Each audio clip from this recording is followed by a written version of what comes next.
back with What's What, episode 26. We are going to be talking about domestic violence, what is common and unexpected.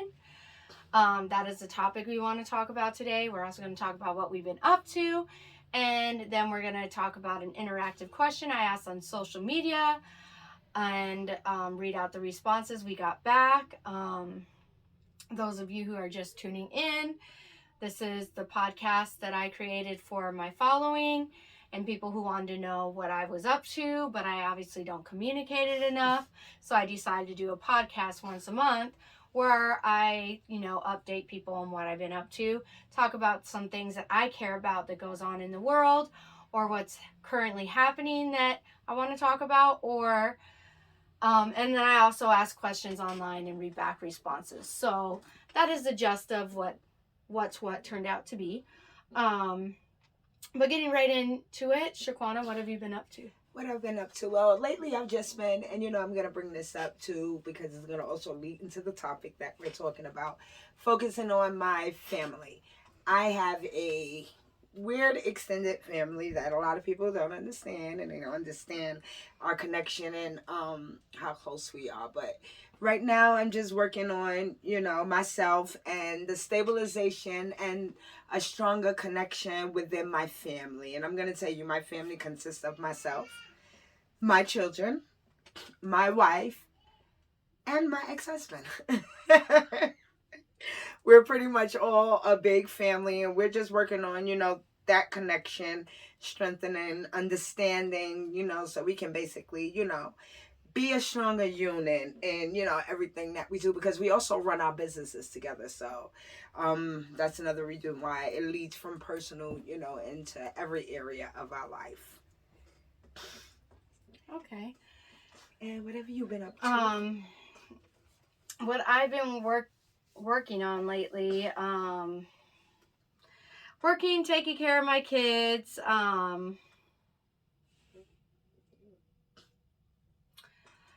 let's see, I know those aren't very interesting topics, but that's basically what I've been up to. A lot of family work going on right now. I also have a 15-month-old that if you guys listen closely, you can hear her crying. So those of you who don't know, she started walking, and she's always getting into stuff. So what I have been up to also is trying to get her to not hurt herself and not destroy all my stuff. So I've been child-proofing as well. Okay. I went to the Full Moon Festival a couple months ago. It was a sold-out show, and I was selling my friend Joseph Bill's merch. This is his shirt. Those of you who don't know,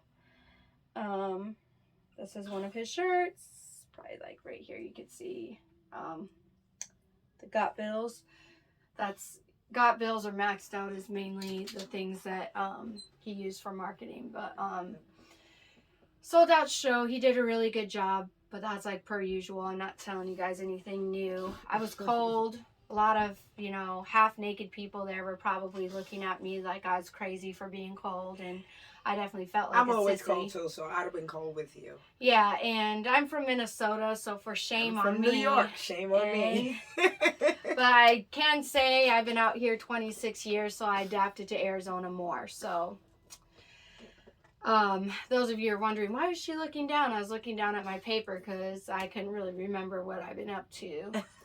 Because so many things happen. Let me tell you guys a rant, okay? I just got done cleaning my patio. When I mean cleaning, I mean taking all the patio pillows and washing them in the washer and the dryer. It was a whole thing yesterday and today. I let my kids go outside and play, the 5 and 7-year-olds. They get into my fire pit and get all the black charcoal, and they just draw all over the concrete that I just swept up. It looks like a hot mess. I'm like, you have got to be playing with me. You guys literally saw me out here sweeping all this stuff, and you're going to go ahead and grab that and just make them, like, why? Why can't I just have one freaking thing look decent. Like, I'm not even asking it to look super nice because I know I have 5 kids, but you can't even let me have one thing look decent. Like, and it's in the yard. It's like in the freaking yard. Like, you guys are inside most of the time. Like, anyways, it was annoying. I was like, why? Why would you do that? I could imagine. So, domestic violence and what is common and unexpected. Or unaccepted. Not expected. Y'all know what I'm saying. Sometimes these words just flip around on me, okay? Those of you who ever wonder why it takes me a minute to read things, words flip around on me sometimes, so I have to reorganize them when I read them out loud. So people that are abusive have a pattern of behavior, so that's something you guys need to look out for. They're always going to tell you they're sorry and they want you back and blah, blah, blah, blah, blah. But what is the pattern of the behavior? You need to look for all the common signs and traits in your situation. It follows a pattern, and I'm not saying all patterns are the same, but they have predictable, patterns, characteristics. Yeah. They have predictable characteristics to all of them when it's an abusive situation. And that being said, you just got to pay attention to that pattern and break the cycle, really. The person getting abused tends to eventually accept responsibility for their patterns or their partner's abuse towards them. What's unaccepted by both parties involved is the mental illness that follows. The abuser is not going to admit to the abuse or the damage it causes mentally, physically, or emotionally, and the victims have a hard time speaking out. And the ones that don't want to admit to being hurt by fear or looking weak. Mm-hmm. So what is common is the victims not really speaking out or feeling they're too strong to be a victim. Reason, yeah. Because I've heard that a lot too, where they didn't want to admit it. Exactly. Not really because they cared about what other people thought, but because they're too strong to be a victim. Yes. They're not a weak person. How could they get put in that situation? Yes. Well, I'm here to tell you it has nothing to do with you being strong or weak. You're dealing with this situation you've never been in before, and now you're faced with it, and you're feeling weak because you are being victimized. Exactly. And there is no shame in that, but you do need to get yourself out. Anything that doesn't make you happy is not worth your time, energy, and it is not worth the peace that you are losing to stay in a situation that doesn't give you what you need to be happy. It's exactly. Just that's my 2 cents in this. What do you have to say on domestic violence? Like I said, I'm going to be honest. I'm a victim of domestic violence. Now, I've never excused my abuser because I know it's wrong. He went to jail for it. My abuser lives with me now, and I know that sounds crazy. However, my abuse was a trigger. I triggered him to a point that he couldn't control himself anymore. So rather than, you know what I mean? I feel like it was more so as a reaction, because like I said, I'm going to be honest. Some people don't have emotional control. I was married for 25 years and, there's no excuse, but after 25 years, if somebody comes to me and say, hey, I'm not going to be with you anymore because I'm going to be with your friend, that's a trigger. So, and I believe, like I said, that brought on, in my case, the abuse because he choked me. And if it wasn't for my brother and my daughter, I don't know if I would have woke up. You know what I mean? So, but it was more like a reaction from like, oh my God, I can't believe this is happening with my life. You know what I mean? It wasn't like it was a constant thing. I mean, it was a lot of verbal abuse in our marriage, but on both behalves. My behalf and his behalf. However, the physicality of it didn't come until it was time for me to say that's it, and that, I guess that scared him to a point, but he's also went and gotten help for it. We talked about it. We've always been really good friends, and that's one thing we've always been on top of everything is really good friends. And at this point in our life, he actually respects me now more than he's respected me in our entire 25-year marriage. Oh, wow. Honestly, yeah. So and he it's had to go crazy. through some stuff and He get had some to go through counseling it. to actually realize where his Exactly. fault was And why he was his willing marriage to do ended. that, right? He was willing to do that because I'm going to be honest also. There's nobody my ex-husband love in this world like he loves me and my wife. No matter what, and it will always be like that. You know what I mean? And that's just, my wife was his friend. Like I said, it was a big trigger, but, we were always close and good as friends. And with him getting help with himself is very beneficial. We have 8 children together. You know what I mean? So, well, 9 now because he's there with the baby, and you know what I mean? He's there with us, but we have these children. So for us to, get along and continue in the things that we're doing, and even to remain as close as we are, that's big for me. And it's different. I'm hoping that maybe we can show people that, there's times you can overcome it, and Yeah. you can. Like I said, if he would have treated me the way he treats me now while we was married, it might not end it that way. You know what I mean? So yeah, and I've been a victim of domestic violence too, and I don't like to use the word victim, but I had an ex that I have a kid with, and he was struggling with the meth addiction, and it started off with a lot of verbal abuse in the beginning.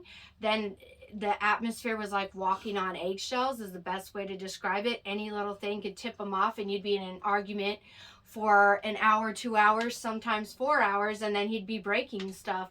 And then it went from breaking stuff to eventually him putting his hands on me. He broke my glasses at one point. He started breaking glass around the room, ended up cutting me open. Wow. And it came to a point where it's like, my dad taught us how to fight at a young age, and I remember one time just snapping, and I started bashing his head in between the door frame and the door, and I just kept letting that door hit his head until it split open good enough, and he got out of my house and got a restraining order on him. It was a bad atmosphere, and I wasn't going to lose my kids to nobody. No man is worth the value of your kids. And when the cops told me, like, look, you keep trying to make it work with this guy who clearly isn't getting help and isn't going to change, so either you leave him or we're going to have to take your kids because this isn't a good environment for them. I left him because at the end of the day, I kept holding on to hope that he had changed and he'd get off of meth, because the person he was not on meth was a great person, but the person he was on drugs was not. And till this day now, my son's now 14. When we broke up, he was 4. He still is in and out of jail and struggling with his addiction. And all I can tell myself is I made the right decision. And that wasn't the only situation I had. I had another domestic violence situation with the father of my 2 younger kids, my 5 and 7-year-old. And he was a totally different person when he didn't drink. And when he drinks, I don't know what it is with the alcohol with him. But one of the days, we were already broken up. He came over to my house to talk about a trick-or-treating incident. Proceeded to call me, dumb and stupid over and over and over again. One of my best friends from high school was at my house at the time. My mom was at my house. They're witnessing this, my kids, and then all of a sudden, he wanted my phone. I refused to give it to him, and he thought throwing me across the room was going to be how he got the phone. Well, I took the edge of my phone, and I did defend myself, so I split his head open with my phone. So, he had his complaints about his head, but, I had my complaints about throwing me across the room, too. And what I can say is, there was, obviously, I did a restraining order on him as well. And it was, granted.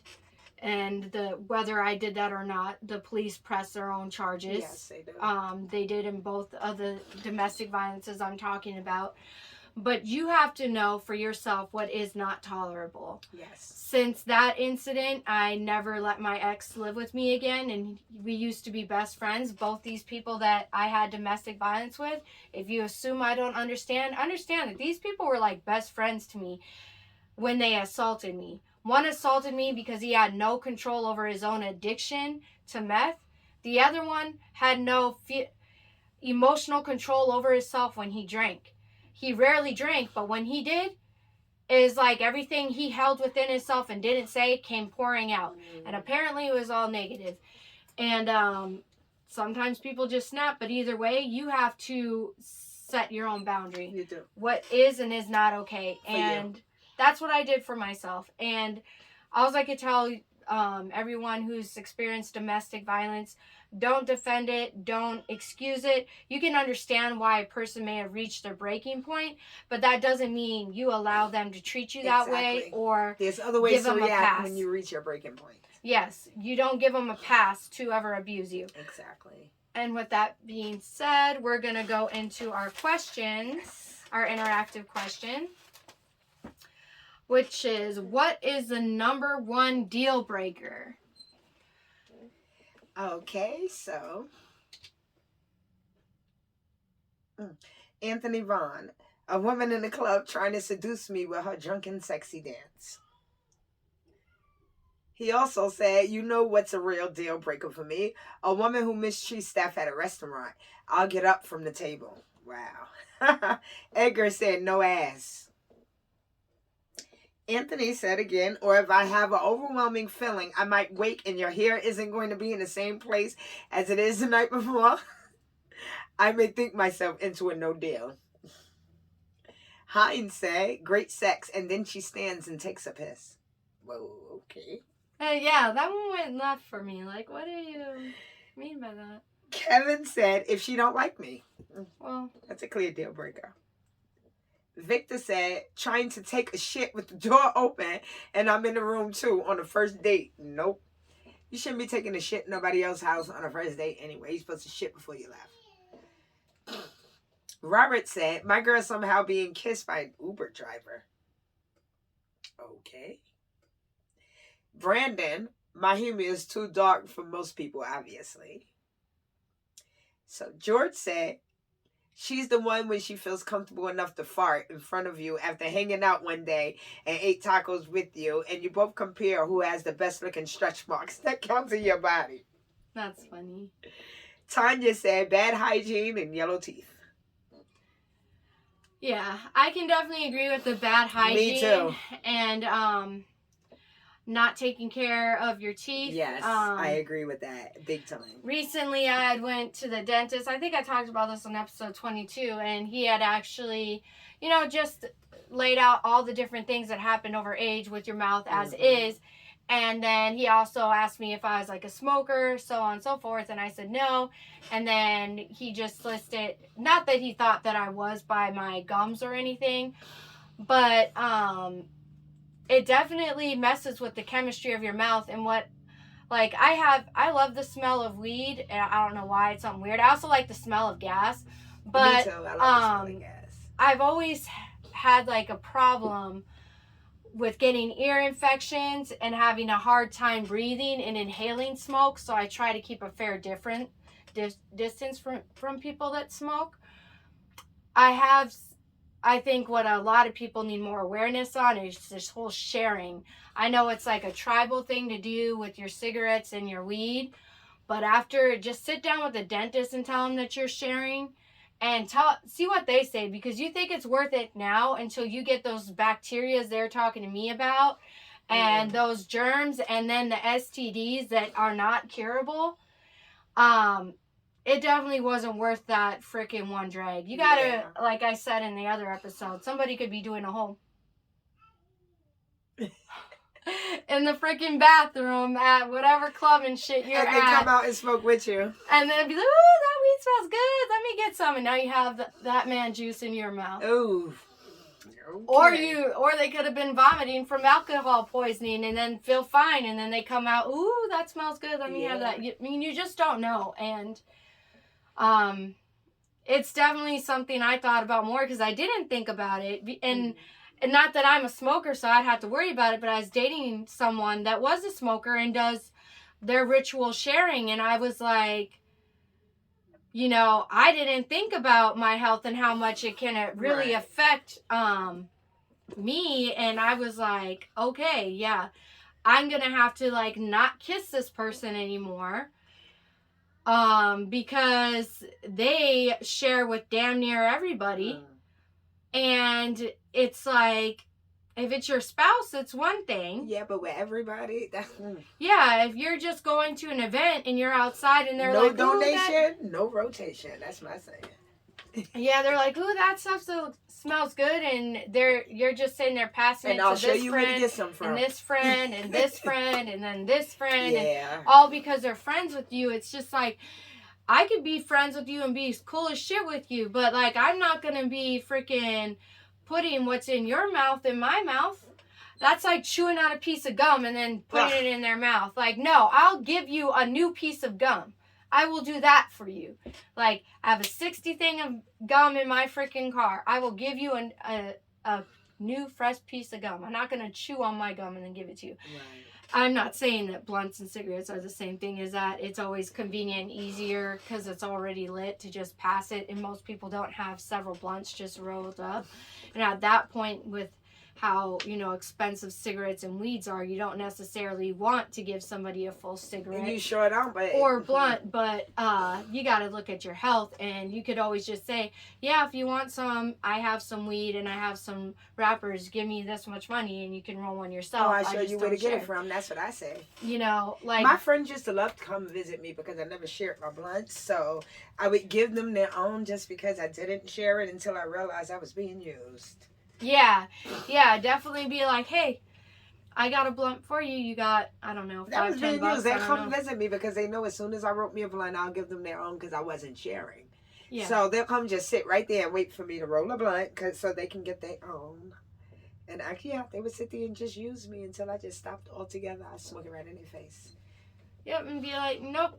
That's it. Unless you guys are gonna pay me for she don't that share. blunt. People know me. They go, Quanta don't share. Yeah, protect yourself for sure. And I don't share because I'm stingy, but I'm glad you gave me that information because that's gonna add to my reasons. Yeah, it girl. My stinginess, I guess, paid off. And the thing is like, you heal slower in age, and they said it's just an age thing, and we don't have time for all this stuff. Like Dave Chappelle said, we got to leave with the same mouths we came with. Yes. He was vaping on stage, and someone was like, ooh, can I have some? And he was like, oh, no, I don't do that. We got to leave with the same mouths we came with. Once you get that herpes of the mouth, and you got like a freaking infestation of warts just growing on the front of your mouth and inside, you're going to be wishing you took my advice or your dentist's advice, because oral health is very important too because it can lead to a lot of other diseases also. Yeah, they say a lot of things to do with your heart has to do with your mouth. Yes. Which is also true. But this is the end of What's What. Join us again for next time, episode 27. I don't know what we're going to be talking about yet. We'll figure it out. If you love our personalities and our energy, just tune in anyways. But we'll talk to you guys later.